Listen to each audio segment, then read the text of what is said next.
Good evening, students. Let's see our another poem from First Flight, A Tiger in the Zoo.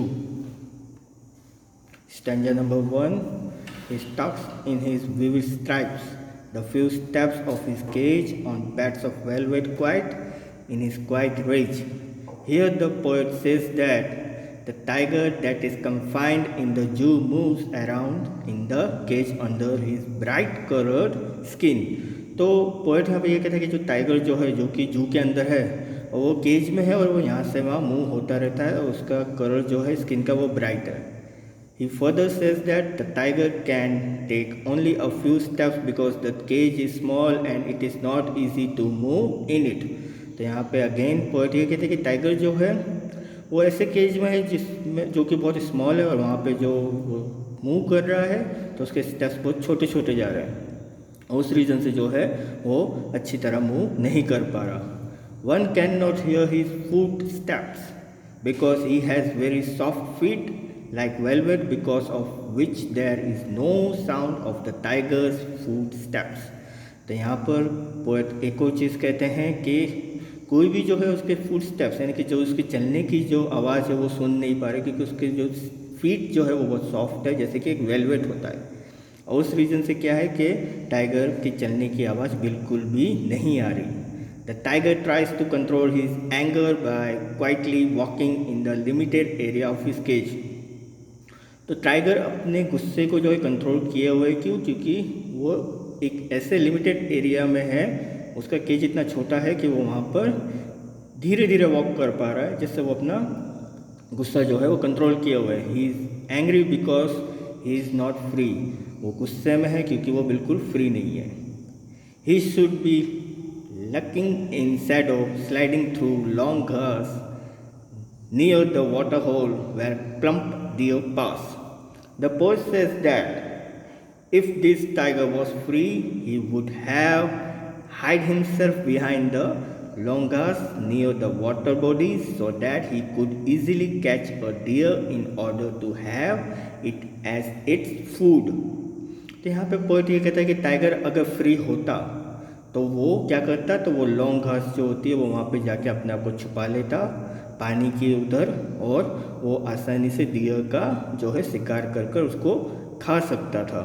Basically the poet wants to say that the actual life of a tiger is to live in jungle where he could catch his prey and eat it, but the tiger in the cage cannot do so. तो poet यहाँ पे क्या कह रहे हैं कि actual life जो tiger की वो कैसी है कि वो जंगल में रहता है, वहाँ पे वो अपने जानवरों को जो है आराम से पकड़ सकता है, उनको खा सकता है. लेकिन टाइगर अभी कहाँ पर है? केज में. तो वो ऐसा नहीं कर पा रहा.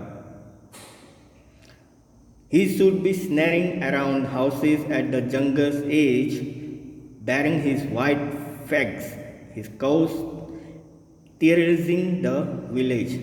The poet says that if the tiger would have been free, he would have snailed around the houses located at the outskirts of the forest. Again, poet यहाँ पे कहते हैं अगर टाइगर फ्री होता तो क्या होता, तो वो जो है अपने धारने की आवाज़ से, जिस तरह से वो बोलता है, जिस तरह से वो धारता है, तो उस आवाज़ से वो लोगों को डरा सकता था. और लोगों के घर कहाँ पे थे? तो उनके जो घर थे वो फॉरेस्ट के वहाँ पर थे. He would terrorize people with his sharp tooth and claws.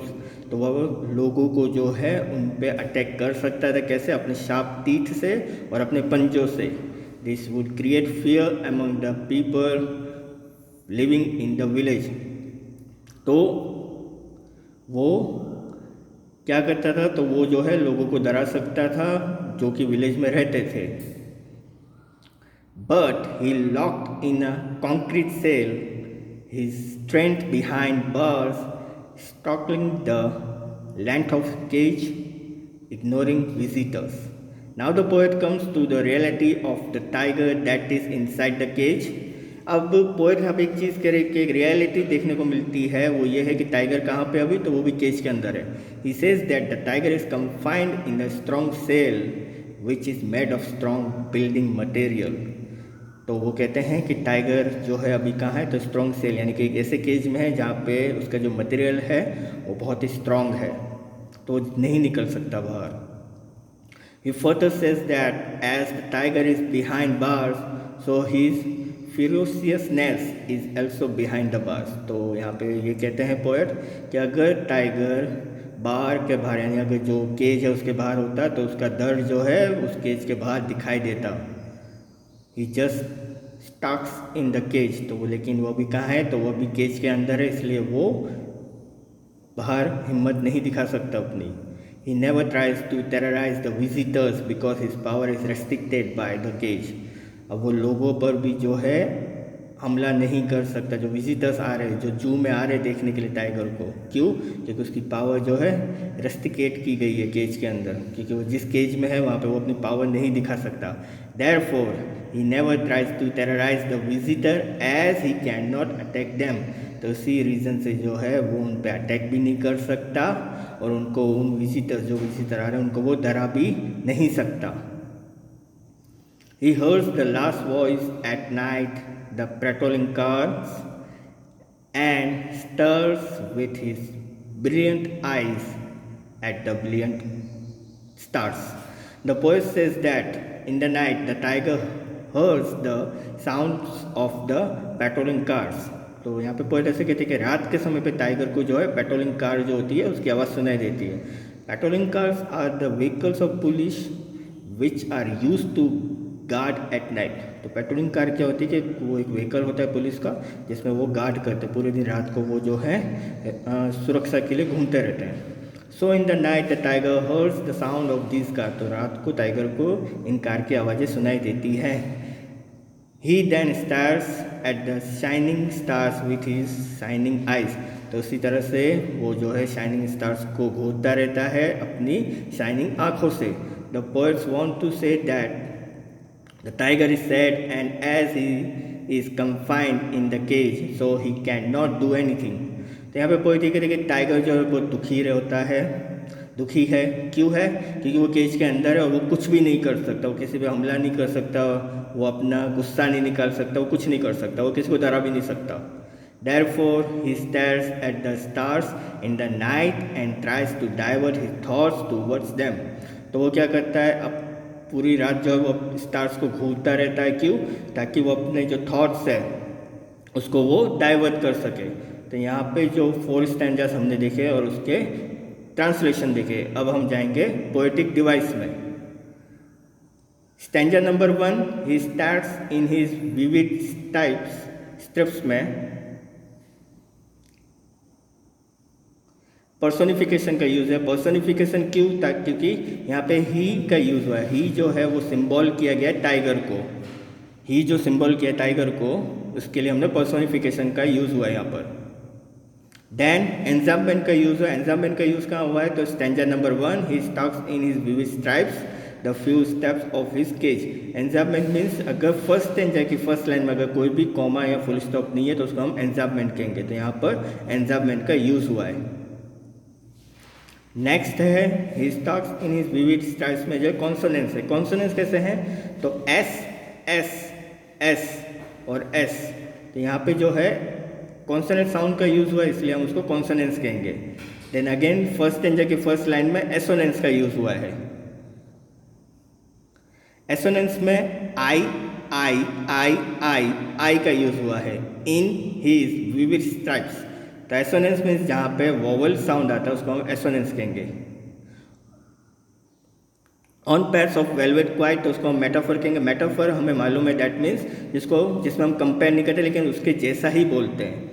तो यहाँ पे जो है पोएट ने टाइगर के जो पैड्स यानी कि उसके जो कोर्ड्स है जो कि उसके पंजे जो हैं जहाँ जैसे वो चलता है उसको वेलवेट की तरह बोला जिसमें बिल्कुल भी आवाज़ नहीं आती. इन हिज क्वाइट रेंज उसमें हम ऑक्सीमोरन का यूज़ करेंगे. He should be lurking in shadow, sliding through long grass near the water hole where plump deer pass. तो फर्स्ट स्टैंजा के फर्स्ट लाइन में जो इमेजिनरी का यूज हुआ है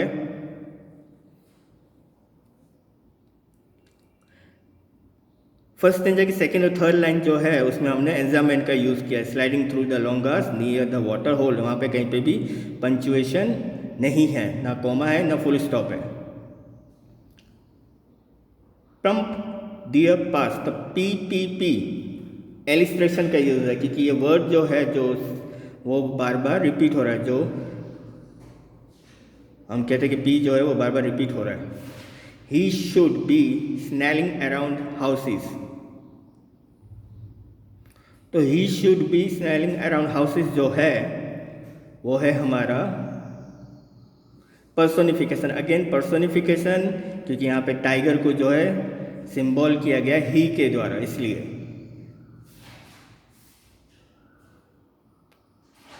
should around houses, O assonance, that means again O vowel जो है वो यहाँ पे रिपीट हो रहा है। स्नैरिंग मीन्स अनोमोटोपिया, अनोमोटोपिया मीन्स जहाँ पे जो साउंड है वो क्रिएट होता है उसको कहेंगे। स्नैरिंग का मीनिंग हुआ कि लोगों वो जिस तरह से धारता है टाइगर, वो।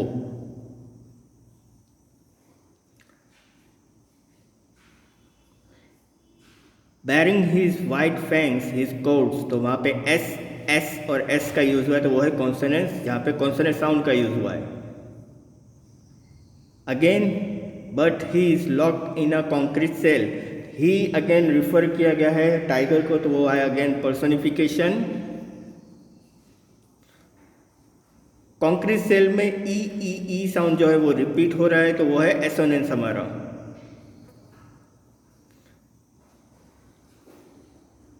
हिस्ट्रेंट बिहाइंड बार्स, तो वो है मेटोनिमी। एस जो है थर्ड स्टैंजा की सेकेंड लाइन में, वो है कॉन्सोनेंस। बिहाइंड बार्स में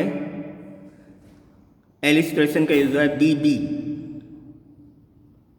last stanza, he heard the last voice at night, he h जो है साउंड वो है एलिस्ट्रेशन। अगेन ही जो है वो सिंबलाइज करता है टाइगर को, तो वो हमारा personification. And stairs with his brilliant eyes at the brilliant stars, वो है हमारा एग्जाम्पल, क्योंकि लास्ट स्टैंजा की थर्ड लाइन जो है उसमें कहीं पे भी जो है हमने फुल स्टॉप का यूज़ नहीं किया है। Again and stars with his brilliant eyes, तो आई जो है वो एसोनेंस, अगेन हम लोगों ने वोवेल का इस्तेमाल हुआ है इसमें, इसलिए ब्रिलियंट आइज ब्रिलियंट स्टार्स, तो ब्रिलियंट जो है वो है हमारा रिपीटिशन। तो यहाँ पर जो आपकी जो पोएम है a tiger in the zoo वो कंप्लीट होती है। इसके रिगार्डिंग अगर आपको कोई भी क्यूरी या डाउट हो तो आप मुझे कांटेक्ट कर सकते हैं। Thank you.